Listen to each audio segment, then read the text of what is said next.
ನಮಸ್ಕಾರ ಸ್ನೇಹಿತರೆ, ಕಥಾ ಸಂಸ್ಕೃತಿ ಚಾನೆಲ್ಗೆ ನಿಮಗೆಲ್ಲ ಪ್ರೀತಿಯ ಸ್ವಾಗತ. ಚಾಲುಕ್ಯ ಚಕ್ರವರ್ತಿ ದಕ್ಷಿಣಪತೇಶ್ವರ ಇಮ್ಮಡಿ ಪುಲಿಕೇಶಿಯ ಪರಾಕ್ರಮ, ಶೌರ್ಯ, ಸಾಹಸ, ಚಾಲುಕ್ಯ ಸಾಮ್ರಾಜ್ಯದ ಕೀರ್ತಿ ಪತಾಕೆಯನ್ನು ಆಸೇತು ನರ್ಮದೆಯ ಪರ್ಯಂತ ಮೆರೆಸಿದ ಅಚ್ಚರಿಯ ಸಂಗತಿಗಳನ್ನು ನಾವು ನಿಮ್ಮ ಮುಂದೆ ಹೇಳುತ್ತಿದ್ದೇವೆ. ಪುಲಿಕೇಶಿಯು ಉತ್ತರ ಗಡಿಯಲ್ಲಿದ್ದ ಲಾಟ, ಮಾಳವ, ಗುರ್ಜರನ್ನು ಗೆದ್ದು ತನ್ನ ಸಾಮಂತರನ್ನಾಗಿ ಮಾಡಿಕೊಂಡದ್ದು ಮಾತ್ರವಲ್ಲ, ವಲ್ಲಭರಾಜನಾದ ಧ್ರುವಸೇನನನ್ನು ಅಧಿಕಾರಚ್ಯುತನನ್ನಾಗಿ ಮಾಡಿದ್ದು ಹರ್ಷವರ್ಧನನ್ನು ಕೆರಳಿಸಿದಂತೆ ಆಗಿತ್ತು. ಪುಲಿಕೇಶಿಯು ಹರ್ಷವರ್ಧನನ ಸೇನಾಬಲ, ಶೌರ್ಯ, ಸಾಹಸಗಳನ್ನು ಕೇಳಿದ್ದರೂ ಅವನಿಗೆ ಹೆದರದೆ ಅವನನ್ನು ನರ್ಮದೆಯ ದಡದಲ್ಲಿ ತಡೆಯಲು ತನ್ನ ಸೈನ್ಯವನ್ನು ಸಜ್ಜುಗೊಳಿಸಿದ. ಯುದ್ಧಕ್ಕೆಂದು ಬಂದು ನದಿಯ ದಡದಲ್ಲಿ ಶಿಬಿರ ಹೂಡಿದ. ಇಬ್ಬರು ಸಮಪ್ರತಾಪಿಗಳಾಗಿದ್ದರು. ಸಾಮ್ರಾಟರಲ್ಲಿ ಯಾರು ಸೋಲುವರೋ ಯಾರು ಗೆಲ್ಲುವರೋ ಹೇಳುವುದು ಕಷ್ಟವಾಗಿತ್ತು. ಸಾಮ್ರಾಟ ಹರ್ಷವರ್ಧನನಿಗೆ ತನ್ನ ಅಳಿಯ ಧ್ರುವಸೇನನನ್ನು ರಾಜ್ಯಚ್ಯುತನನ್ನಾಗಿ ಮಾಡಿದ. ಪುಲಿಕೇಶಿಯ ಬಗ್ಗೆ ದ್ವೇಷಕ್ಕಿಂತಲೂ ಆಶ್ಚರ್ಯ ಗೌರವಗಳಿದ್ದವು. ಪುಲಿಕೇಶಿಯ ವಿಷಯದಲ್ಲಿ ದ್ವೇಷ ಹಗೆತನಗಳಿಗಿಂತಲೂ ಅಭಿಮಾನ ಗೌರವಗಳೇ ಹೆಚ್ಚಾಗಿದ್ದವು. ಇಂತಹ ವೀರ ಪುರುಷನನ್ನು ಎದುರು ಹಾಕಿಕೊಳ್ಳುವುದು ಹರ್ಷವರ್ಧನನಿಗೆ ಇಷ್ಟವಿರಲಿಲ್ಲ. ಪುಲಿಕೇಶಿಯ ಸ್ನೇಹವನ್ನು ಪಡೆಯಬೇಕೆಂಬ ಆಸೆಯಿತ್ತು. ಹರ್ಷವರ್ಧನನಿಗೆ ಹಿಂಸಾಮಯವಾದ ಯುದ್ಧಕ್ಕಿಂತಲೂ ಶಾಂತಿ ಪ್ರಿಯವಾದ ಸಂಧಾನವೇ ಪ್ರಿಯವಾಗಿತ್ತು. ಅದರಂತೆ ಹರ್ಷವರ್ಧನನು ಪುಲಿಕೇಶಿಯ ಶಿಬಿರಕ್ಕೆ ರಾಯಭಾರಿಯಾಗಿ ಬಂಡಿಕುಮಾರನನ್ನು ಕಳುಹಿಸಿದನು. ಪುಲಿಕೇಶಿಯು ಶತ್ರು ಪಕ್ಷದಿಂದ ರಾಯಭಾರಿಯಾಗಿ ಬಂದಿದ್ದ ಬಂಡಿಕುಮಾರರನ್ನು ವಿಶ್ವಾಸದಿಂದ ಬರಮಾಡಿಕೊಂಡು ಉಚಿತ ಆಸನವನ್ನು ಇತ್ತು ಕುಶಲ ಪ್ರಶ್ನೆ ಮಾಡಿದನು. ಬಂಡಿಕುಮಾರನು ಸುವರ್ಣದ ಕೊಳವೆಯಲ್ಲಿದ್ದ ಪತ್ರವನ್ನು ಹೊರತೆಗೆದು ಪುಲಿಕೇಶಿಯ ಕೈಗೆ ಕೊಟ್ಟನು. ಆಗ ಪುಲಿಕೇಶಿಯು ಅದರಿಂದ ಸ್ವೀಕರಿಸಿ ಓದಿಕೊಂಡು ಅದನ್ನು ಬಳಿಯಿದ್ದ ಸಮಂತಭದ್ರನ ಕೈಗೆ ಕೊಟ್ಟನು. ಹರ್ಷವರ್ಧನನು ಸಂಧಾನ ಪತ್ರದಲ್ಲಿ ಹೀಗೆ ಬರೆದಿದ್ದನು: ವಾತಾಪಿ ಪುರವೇಶ್ವರರಾದ ಪುಲಿಕೇಶಿ ದೊರೆಗಳಿಗೆ ವಿಶ್ವಾಸಪೂರ್ವಕವಾಗಿ ಬರೆದು ಕಳುಹಿಸಿರುವ ವಿಷಯ ಏನೆಂದರೆ, ತಾವು ವೀರಶೂರರು, ರಾಜನೀತಿ ನಿಪುಣರು, ಪ್ರಜಾವತ್ಸಲರೂ ಆದ ದೊರೆಗಳೆಂದು ಕೇಳಿದ್ದೇವೆ. ತಮ್ಮಂತಹ ವೀರ ಪುರುಷರನ್ನು ಸಂದರ್ಶಿಸುವ ಭಾಗ್ಯ ದೊರೆತಿರಲಿಲ್ಲ. ನಿಮ್ಮಂತಹ ಘನತೆಯುಳ್ಳ ವ್ಯಕ್ತಿಗಳ ಸ್ನೇಹ ಸೌಹಾರ್ದ ಹೊರತು ದ್ವೇಷ ಹಗೆತನಗಳಲ್ಲ.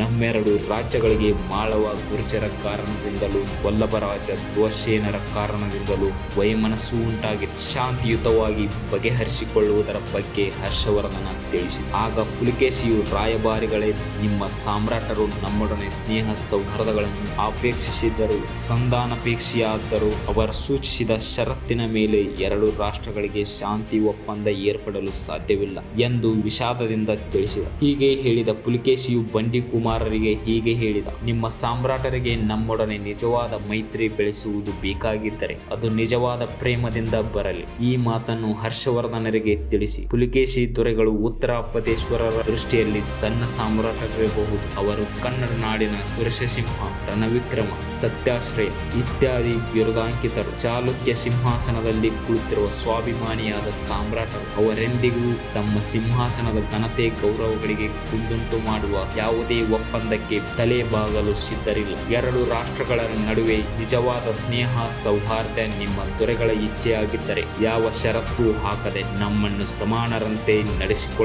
ಇಲ್ಲವಾದರೆ ಸಂಧಾನದ ಮಾತನ್ನು ಮರೆತು ಯುದ್ಧಕ್ಕೆ ರಣಗೀತೆ ಮೊಳಗಲಿ. ಯುದ್ಧಕ್ಕೆಂದು ಬಂದವರು ಯುದ್ಧಕ್ಕೆ ಹೆದರುವುದಿಲ್ಲ ಎಂದು ಹೇಳಿ ಅವರ ಮಾತನ್ನು ಸ್ವಹಸ್ತದಲ್ಲಿ ಬರೆದು ಬಂಡಿಕುಮಾರರಿಗೆ ಕೊಟ್ಟನು. ಅವನಿಗೆ ಅನೇಕ ಬೆಲೆ ಬಾಳುವ ಒಡವೆ ವಸ್ತುಗಳನ್ನು ಇತ್ತು ಮರ್ಯಾದೆಯಿಂದ ಬೀಳ್ಕೊಟ್ಟನು. ಹರ್ಷವರ್ಧನನು ಬಂಡಿಕುಮಾರನ ಬಾಯಿಂದ ಪುಲಿಕೇಶಿ ಶಿಬಿರದ ವೈಭವ, ರಾಜಭಾರಿಯಾಗಿ ಬಂದ ತನ್ನನ್ನು ನಡೆಸಿಕೊಂಡ ರೀತಿ, ಅವನ ಪ್ರಜಾವಾತ್ಸಲ್ಯ, ಧರ್ಮ ಬುದ್ಧಿಗಳನ್ನು ಕೇಳಿದನು. ಅವನು ಶತ್ರುವೆನ್ನುವುದಕ್ಕಿಂತಲೂ ಮಿತ್ರನೆಂಬ ಭಾವನೆ ಬೆಳೆದಿತ್ತು. ಅಂತಹ ಕಲೆಯ ಸ್ನೇಹ ಹಸ್ತ ತಮಗೆ ದೊರೆಯದಕ್ಕಾಗಿ ಅವನು ಮನಸ್ಸಿನಲ್ಲಿ ವ್ಯಥೆಪಟ್ಟು ಅವನ ಹೃದಯದಲ್ಲಿ ಅಭಿಮಾನ ಗೌರವಗಳನ್ನು ಹೊತ್ತು ಪುಲಿಕೇಶಿಯ ಮೇಲೆ ಯುದ್ಧ ಘೋಷಿಸಿದನು. ನರ್ಮದಾ ನದಿಯ ಉತ್ತರದ ದಂಡೆಯಲ್ಲಿ ಸಾಮ್ರಾಟ ಹರ್ಷವರ್ಧನ ತನ್ನ ಅಪಾರ ಸೈನ್ಯ ಸಮೇತ ಬೀಡು ಬಿಟ್ಟಿದ್ದನು. ದಕ್ಷಿಣದ ದಂಡೆಯಲ್ಲಿ ಪುಲಿಕೇಶಿಯು ತನ್ನ ಸೈನ್ಯ ಸಮೇತ ಬೀಡು ಬಿಟ್ಟಿದ್ದನು. ಹೀಗಿರುವಾಗ ಹರ್ಷವರ್ಧನಿಗೆ ನದಿಯನ್ನು ಹಾದು ಪುಲಿಕೇಶಿಯ ಮೇಲೆ ಬಿದ್ದರೆ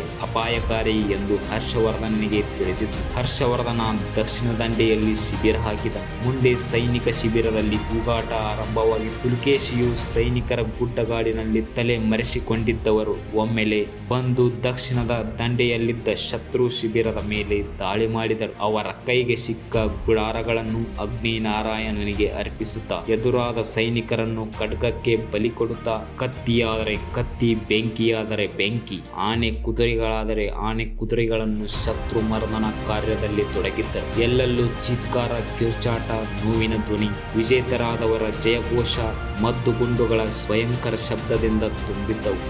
ನೋಡುತ್ತಿದ್ದಂತೆ ಶತ್ರು ಶಿಬಿರ ಪುಲಿಕೇಶಿಯ ಸೈನಿಕರಿಗೆ ವಶವಾಯಿತು. ಶತ್ರುಗಳ ಮದ್ದುಗುಂಡು, ಶಸ್ತ್ರಾಗಾರ, ಆಹಾರ ವಸ್ತುಗಳೆಲ್ಲ ವಶವಾದವು. ಹೀಗೆ ಈ ಸುದ್ದಿ ಮಿಂಚಿನ ವೇಗದಲ್ಲಿ ಹಬ್ಬಿತ್ತು. ಇಷ್ಟೆಲ್ಲ ಹತ್ಯಾಕಾಂಡವಾದರೂ ಉತ್ತರದ ದಂಡೆಯಲ್ಲಿದ್ದ ಸಾಮ್ರಾಟ ಹರ್ಷವರ್ಧನಿಗಾಗಲಿ ಬಂಡಿ ಕುಮಾರನಿಗಾಗಲಿ ಅವರ ನೆರವಿಗೆ ಸೈನ್ಯ ಸಮೇತ ಬರಲು ಆಗಲಿಲ್ಲ. ಉತ್ತರ ದಿಕ್ಕಿನ ದಂಡೆಯಲ್ಲಿದ್ದ ಶಿಬಿರಕ್ಕೆ ಹೋಗಲು ಇದ್ದ ಮರದ ಸೇತುವೆ ನಡುದಾರಿಯಲ್ಲಿ ಮುರಿದು ಹೋಗಿ ನೀರಿನಲ್ಲಿ ಕೊಚ್ಚಿ ಹೋಗಿತ್ತು. ಪುಲಿಕೇಶಿಯ ಕಡೆಯ ಕೇವಲ 10-20 ಸಾಹಸಿಗಳು ಈ ಪವಾಡ ಮಾಡಿದ್ದರು. ಸೇತುವೆ ಮುರಿದು ಬಿದ್ದುದೇ ತಡ. ಪುಲಿಕೇಶಿಯು ತನ್ನ ಸೈನಿಕರನ್ನು ತಾನೇ ನಡೆಸಿಕೊಂಡು ಶತ್ರು ಶಿಬಿರದ ಮೇಲೆ ಬಿದ್ದು ಸೈನಿಕರನ್ನು ನಿಶಸ್ತ್ರಗೊಳಿಸಿ ಶಿಬಿರವನ್ನು ವಶಪಡಿಸಿಕೊಂಡು ಅತ್ಯಲ್ಪ ಕಾಲದಲ್ಲಿ ಕಡಿಮೆ ರಕ್ತಪಾತ ಹರಿಸಿ ಸಂಪತ್ಭರಿತವಾದ ಶಿಬಿರವನ್ನು ವಶಪಡಿಸಿಕೊಂಡ. ಕನ್ನಡಿಗರ ವೀರಶ್ರೀಗೆ ತಿಲಕವಿಟ್ಟಿದ್ದರು. ಸೆರೆ ಸಿಕ್ಕಿದ್ದ ಬಾಣಿಕುಮಾರನು ಸಿಂಹಾಸನ ಮುಖ್ಯಸ್ಥನಾಗಿದ್ದ. ಅಲ್ಲದೆ ಅನೇಕ ದಳಪತಿಗಳು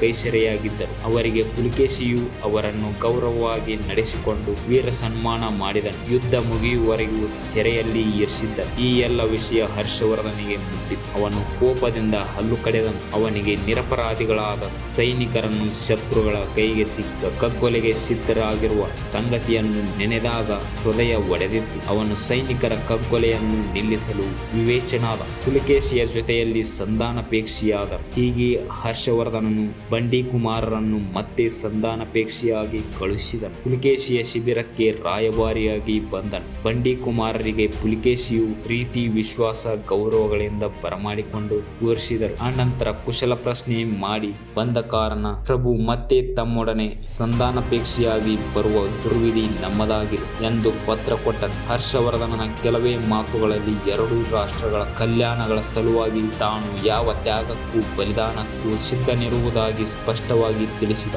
ಈ ಪತ್ರ ಓದಿದ ಪುಲಿಕೇಶಿಯ ಕಣ್ಣುಗಳಲ್ಲಿ ನೀರು ಬಂತು. ಈ ಒಪ್ಪಂದದಂತೆ ನರ್ಮದಾ ನದಿಯ ತೆಂಕಲು ಸೀಮೆಯೆಲ್ಲವೂ ಪುಲಿಕೇಶಿಗೆ ಸಂತೋಷದಿಂದ ಒಪ್ಪಿಸಲು ಹರ್ಷವರ್ಧನ ಒಪ್ಪಿಕೊಂಡ. ಕನ್ನಡಿಗರ ಭಾಗ್ಯದ ನದಿಯಾದ ನರ್ಮದೆಯೇ ಎರಡೂ ರಾಷ್ಟ್ರಗಳ ಉತ್ತರ ದಕ್ಷಿಣ ಮೇರೆಯಾಯಿತು. ಹರ್ಷವರ್ಧನನು ಪುಲಿಕೇಶಿಯನ್ನು ಆಸ್ಥಾನಕ್ಕೆ ಕರೆಸಿಕೊಂಡು ಸಾಮ್ರಾಟರಿಗೆ ಒಪ್ಪುವ ರೀತಿಯಲ್ಲಿ ಸನ್ಮಾನಿಸಿ ಅವನಿಗೆ ಪರಮೇಶ್ವರ ಎಂಬ ಬಿರುದನ್ನು ಕೊಟ್ಟು ಗೌರವಿಸಿದ. ಜನತೆ ಹಿಗ್ಗಿನಿಂದ ಅವರನ್ನು ದಕ್ಷಿಣಾಪದೇಶ್ವರನೆಂದು ಕರೆಯಿತು. ಪುಲಿಕೇಶಿಯನ್ನು ಸತ್ಕರಿಸಿ ಬೆಲೆ ಬಾಳುವ ಒಡವೆ ವಸ್ತುಗಳ ಆನೆ ಕುದುರೆಗಳನ್ನು ಕೊಟ್ಟನು. ಎರಡೂ ರಾಷ್ಟ್ರಗಳ ಚಿರಬಾಂಧವ್ಯಕ್ಕಾಗಿ ತನ್ನ ಆಸ್ಥಾನದ ಕಲಾವಿದೆಯಾದ ನಾಗಶ್ರೀ ಎಂಬ ರಾಜನರ್ತಕಿಯನ್ನು ಸಾಂಸ್ಕೃತಿಕ ರಾಯಭಾರಿಯಾಗಿ ಆಸ್ಥಾನದಲ್ಲಿ ನಿಲ್ಲಿಸಿದ. ಅವಳನ್ನು ಹರ್ಷವರ್ಧನನು ಪುತ್ರಿ ಪ್ರೇಮದಿಂದ ನೋಡುತ್ತಿದ್ದ. ಹೀಗೆ ಹರ್ಷವರ್ಧನನು ಇಷ್ಟರಿಂದಲೇ ತೃಪ್ತನಾಗದೆ ಪುಲಿಕೇಶಿಯ ದಂಡನಾಯಕರಾದ ರವಿಕೀರ್ತಿ, ಸಮಂತಭದ್ರ, ಯರಪ್ಪ ದಂಡನಾಯಕರಿಗೂ ಅನೇಕ ಬೆಲೆ ಬಾಳುವ ವಸ್ತುಗಳು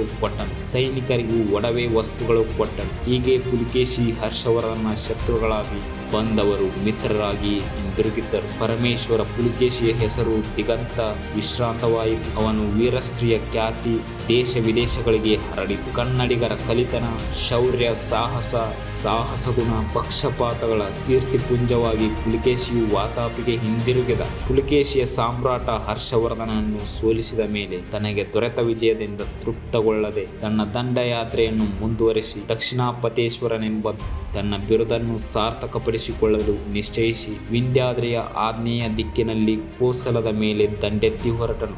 ಈ ವಿಡಿಯೋ ನಿಮಗೆ ಇಷ್ಟವಾದರೆ ಲೈಕ್ ಮತ್ತು ಸಬ್ಸ್ಕ್ರೈಬ್ ಮಾಡಿ. ಧನ್ಯವಾದಗಳು.